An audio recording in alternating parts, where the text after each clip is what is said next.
সেমিফাইনালের স্বপ্ন নিয়ে বাংলাদেশ দল অস্ট্রেলিয়ার বিপক্ষে খেলতে নেমেছিল।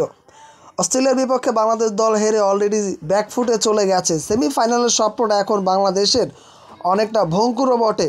বাংলাদেশের পরবর্তী ম্যাচ ইন্ডিয়ার সাথে, যেখানে আসলে তাদেরকে ডু অর ডাই ম্যাচ।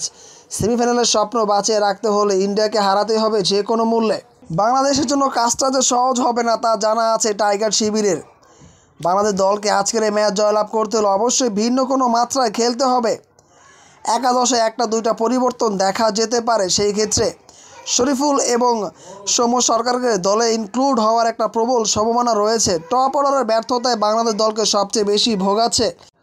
বলাররা যে আলো ছড়াচ্ছে তার সাথে যদি ব্যাটসম্যানরাও একটু আলো ছড়াতে পারতো তাহলে বাংলাদেশের এবারের সেমিফাইনালের স্বপ্নটা হয়তো অধরা থেকে যেত না। তারপরও বাংলাদেশের হাতে এখনও সুযোগ আছে। হারাতে হবে আফগানিস্তান, ইন্ডিয়ার মতো দলকে, তাহলেই তো বাংলাদেশ দল সেমিতে পৌঁছাতে পারবে। এখন বাংলার লক্ষ্য একটাই, যে কোনো মূল্য ইন্ডিয়াকে হারানো। ইন্ডিয়াকে হারাতে পারলে বাংলাদেশ দল সেমির একটা দ্বার প্রান্তে দাঁড়িয়ে থাকবে।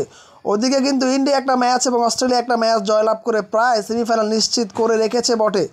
বাকি ম্যাচগুলো আসলে দেখা যাবে তারা কতটুকু পারফর্ম করতে পারে। তবে বাংলাদেশের একটা চমৎকার সুযোগ রয়েছে। আজকের এই ম্যাচে ইন্ডিয়াকে হারাতে পারলেই সেমির স্বপ্নটা বেঁচে থাকবে। বাংলাদেশ সময় 8:30টায় ম্যাচটা শুরু হতে যাচ্ছে।